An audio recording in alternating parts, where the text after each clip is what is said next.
Guys, this is Preeti. Welcome back to my channel. दोस्तों, आज हम बात करने वाले हैं 2006 रिलीज्ड एक real story based Hollywood thriller के बारे में जिसका नाम है फेटल डिजायर। दोस्तों, पहले हम इस फिल्म के बारे में बात करेंगे और उसके बाद हम असली कहानी को जानेंगे। तो इस कहानी की शुरुआत होती है जोई नाम के एक मिडिल एज्ड पर्सन के साथ, जो अटलांटिक सिटी में एक बहुत ही फेमस कैसीनो का मैनेजर है। प्रोफेशनली काफी सेटिस्फाइड है, वो अच्छा खासा कमा लेता है, लेकिन उसकी फैमिली लाइफ बिल्कुल ही अच्छी नहीं चल रही। बस महीने पहले ही अपने पत्नी से उसने डिवोर्स लिया था। अभी अपने बेटे के साथ वो खुश है, लेकिन लाइफ में रोमांस की बहुत कमी है।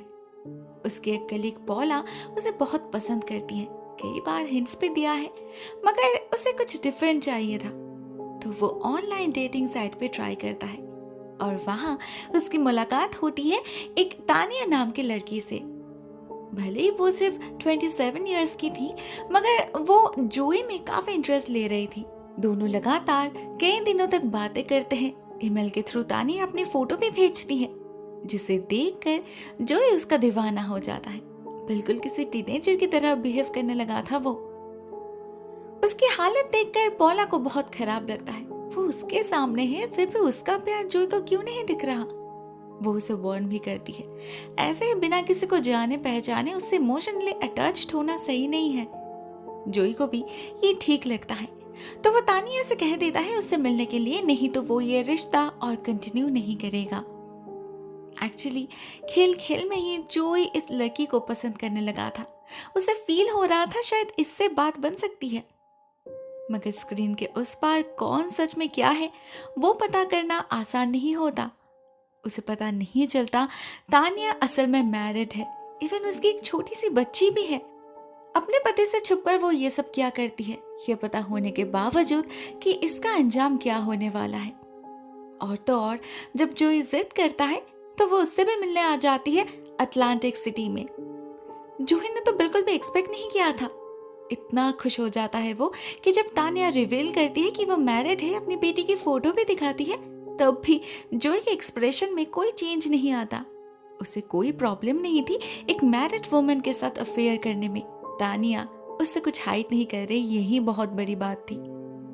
तो अगले 2 दिन दोनों बहुत एंजॉय करते हैं, कुछ सुनते हैं कुछ सुनाते हैं। पता चलता है तानिया कॉस्मेटिक्स के बिजनेस किया करती है। उसी का बहाना देकर तो वो जोई से मिलने आई है। बीच बीच में उसे काफी खराब भी लग रहा था कि वो अपने पति पर चीट कर रही है। उसने पहले कभी ऐसा नहीं किया था। कितनी बुरी है ना वो। तब जोई उसे समझाता है कि वो लोग एक दूसरे से प्यार करते हैं, इसमें गलत क्या है।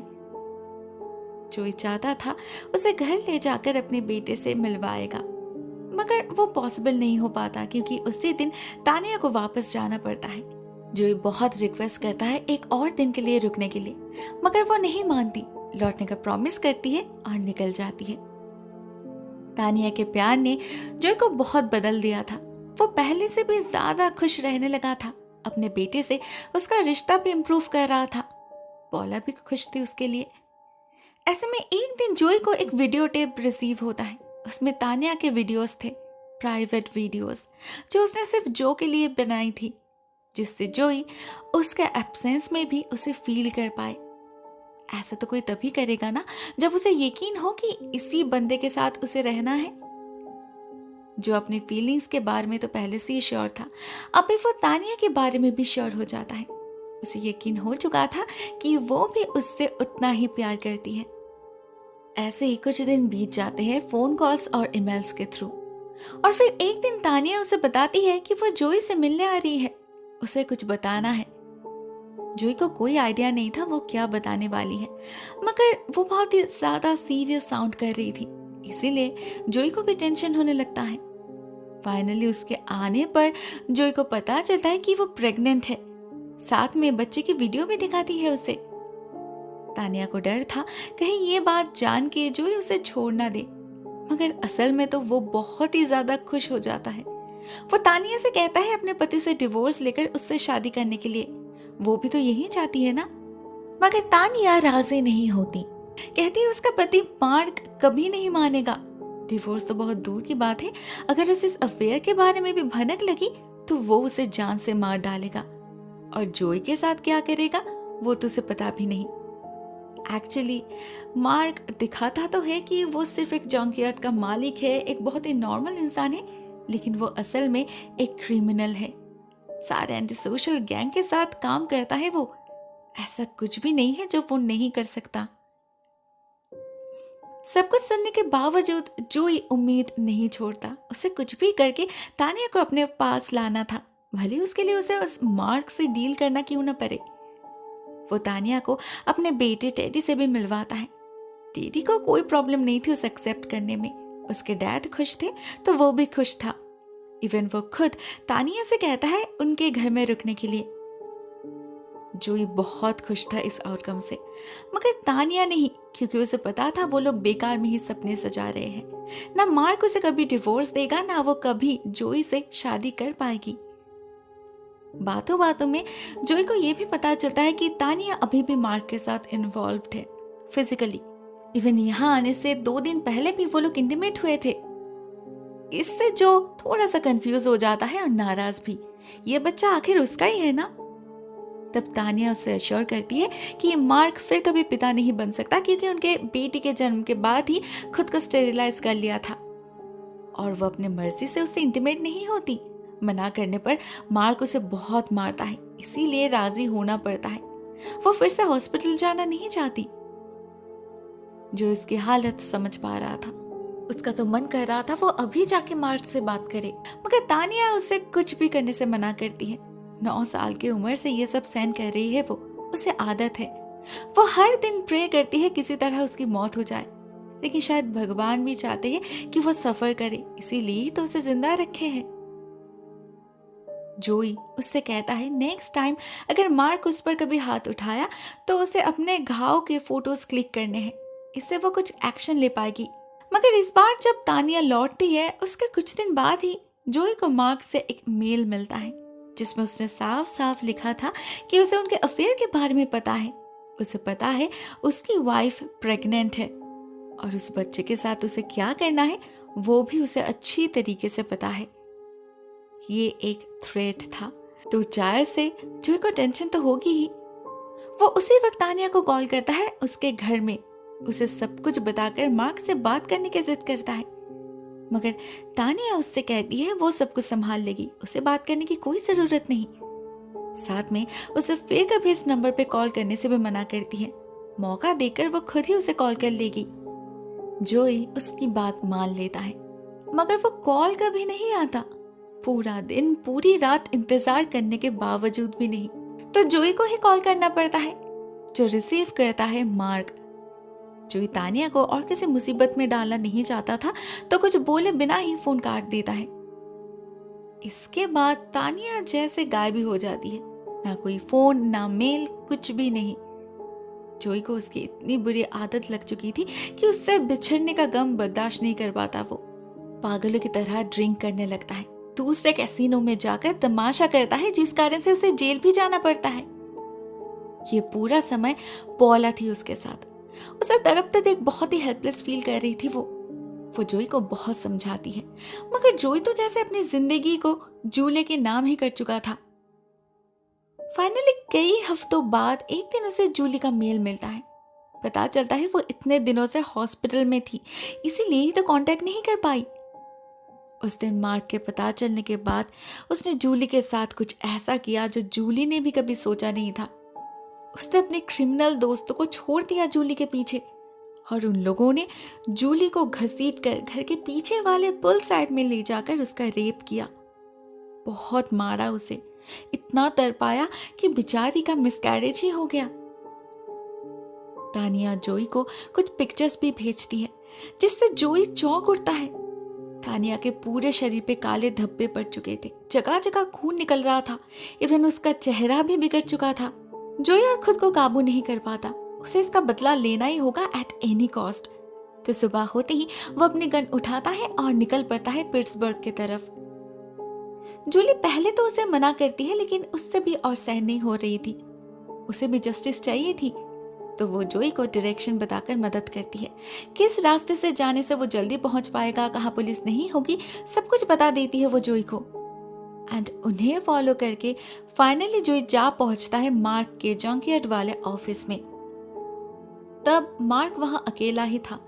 जूली ने स्ट्रिक्टली मना किया था उससे किसी तरह की बातचीत करने से, क्योंकि अगर बातों बातों में जोई ने अपना प्लान ड्रॉप कर दिया तो उसे दूसरा मौका नहीं मिलेगा। उससे पहले मार्क उसे और जूली दोनों को ही खत्म कर देगा। तो जोई वैसा ही करता है, डायरेक्टली उसके सामने जाकर उसे शूट करता है और फिर वापस आ जाता है अपने घर। मन ही मन उसे बहुत तसल्ली हो रही थी। उसे लग रहा था उसने अपने प्यार के लिए कुछ किया है, जूली जरूर बहुत खुश होगी। मगर असल में हकीकत कुछ और ही था।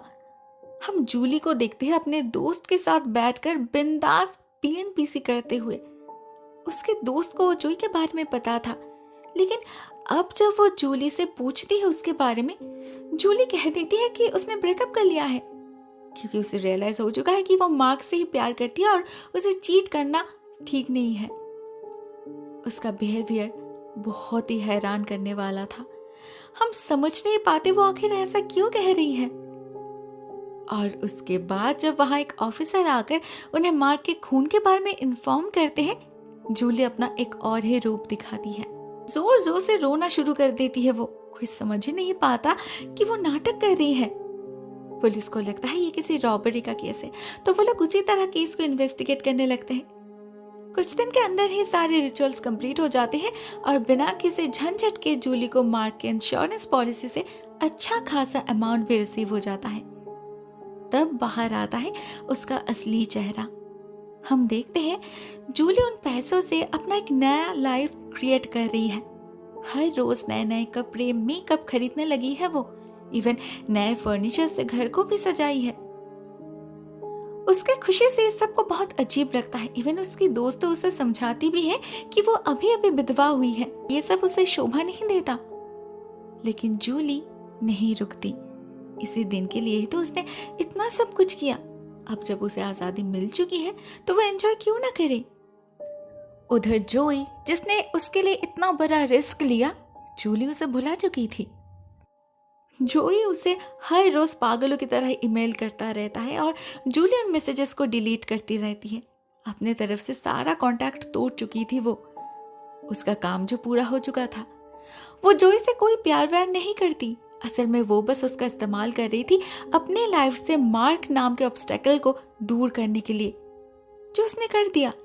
अभी उसे जोई की और कोई जरूरत नहीं। देर से ही सही फाइनली जोई को भी ये बात समझ आ जाती है, मगर वो उसे हजम नहीं कर पाता। पागलों जैसा हाल हो चुका था उसका। दिन भर शराब के नशे में चूर होकर भटकता रहता था। फिर से एक बार उसे जेल भी जाना पड़ता है ड्रिंक एंड ड्राइव के जुर्म में। इस सब से होता ये कि टेडी से उसका रिश्ता खराब होने लगता है। वो इग्नोर्ड फील करने लगा था। तो एक दिन वो भी जोई को छोड़कर अपने माँ के पास चला जाता है। जोई सच में अकेला पड़ चुका था। उसका दिमाग तो जवाब दे चुका था, मगर उसका दिल नहीं। तो वो लास्ट कोशिश करता है। एक दिन जूली को मिलने बुलाता है, मगर जूली आती नहीं। जोई समझ जाता है जूली के दिल में उसके लिए कोई फीलिंग्स नहीं। वो जाता है उस पब में जहां जूली हर वक्त जाती थी और वहां उसे मिलता है जूली का कैरेक्टर सर्टिफिकेट। पता चलता है जूली एक बहुत ही फ्लर्टी गर्ल है जो यहाँ पर आए हर बंदे को कभी ना कभी डेट कर चुकी है, मैरिड होने के बावजूद। मतलब जोई पहला बंदा नहीं है। इसके बाद जोई जाता है उस हॉस्पिटल में जहां से जूली अपनी प्रेगनेंसी टेस्ट वगैरह करवाती थी।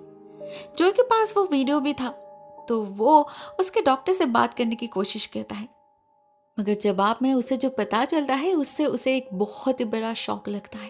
उन्हें रिकॉर्ड में जूली का नाम ही नहीं मिलता, और वो टेप वो भी 10 साल पुरानी थी। मतलब जूली जब अपनी बेटी को कैरी कर रही थी उस समय की।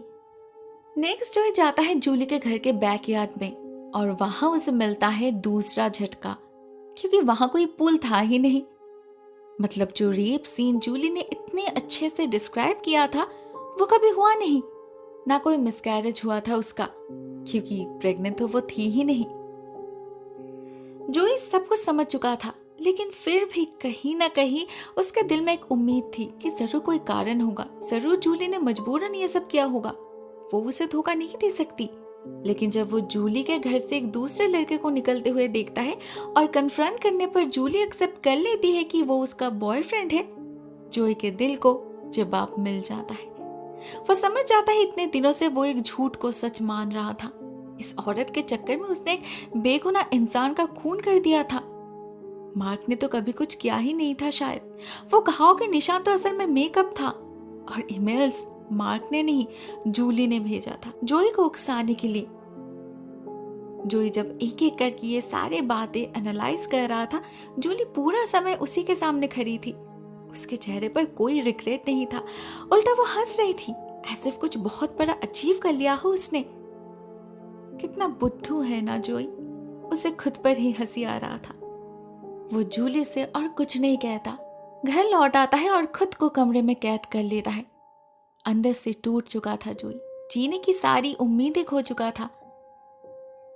2 दिन तक वो ऑफिस नहीं जाता, और जब थर्ड डे पॉला उसे ढूंढते हुए उसके घर आती है, तब उसे मिलती है जोई की लाश। बेचारे ने सुसाइड कर लिया था। पॉला को याद आता है उसने एक बार कहा था कि अगर उसे कुछ हो जाए तो वो अपनी सारी इंपॉर्टेंट डॉक्यूमेंट्स बेड के नीचे एक सूटकेस में रखता है।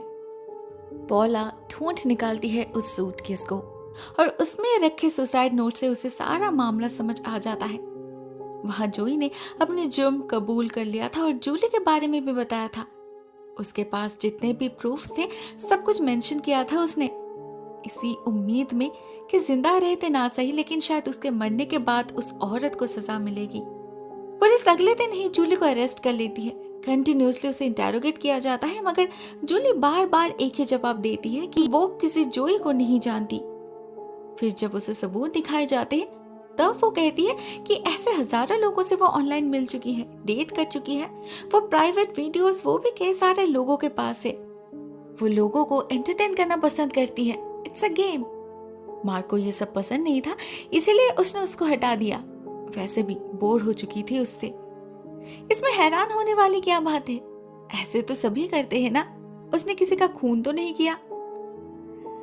बहुत सारे क्रॉस क्वेश्चनिंग के बाद फाइनली वो अपनी जुर्म कबूल कर लेती है और उसे लाइफ इम्प्रिजनमेंट की सजा मिलती है। कैसे इन रियलिटी इस केस की शुरुआत 1999 में हुई थी, जब पुलिस को ब्रूस मिलर नाम के एक व्यक्ति की लाश मिली थी। पहले उन्हें लगा था ये किसी आपसे दुश्मनी या फिर चोरी का केस है, मगर कुछ महीने बाद जब एक जेरी कैसिडी नाम के व्यक्ति ने सुसाइड किया और उसके सुसाइड नोट में इस केस का रेफरेंस मिला, तब जाके सारा सच सामने आया। पता चला शेरी मिलर यानी कि ब्रूस मिलर की बीवी है इन दोनों केस के पीछे। वो एक पैथोलॉजिकल लायर है जो अपनी बोरिंग लाइफ को एंटरटेनिंग बनाने के लिए ऑनलाइन डेटिंग किया करती थी। अनजान लोगों को अपनी न्यूड पिक्चर्स भेजना, सेडक्टिव डांस वीडियो भेजना, ये सब उसके लिए गेम था। साथ में ऑफलाइन भी उसका रेपुटेशन कुछ बहुत बढ़िया नहीं था। उसी ने जेरी को मैनिपुलेट करके उससे अपने पति का खून करवाया। इनिशियली उसने अपनी गिल्ट कबूल नहीं की। 2001 के एंड में जब उसे अरेस्ट किया गया, तब से लेकर 2015 तक वो चुप रही। उसे 81 इयर्स की जेल हुई। फिर भी उसके बाद इन 2016 पता नहीं उसे क्या हुआ, उसने अपनी गिल्ट कबूल कर ली। उसके बाद इस केस को एक नया मोड़ मिला।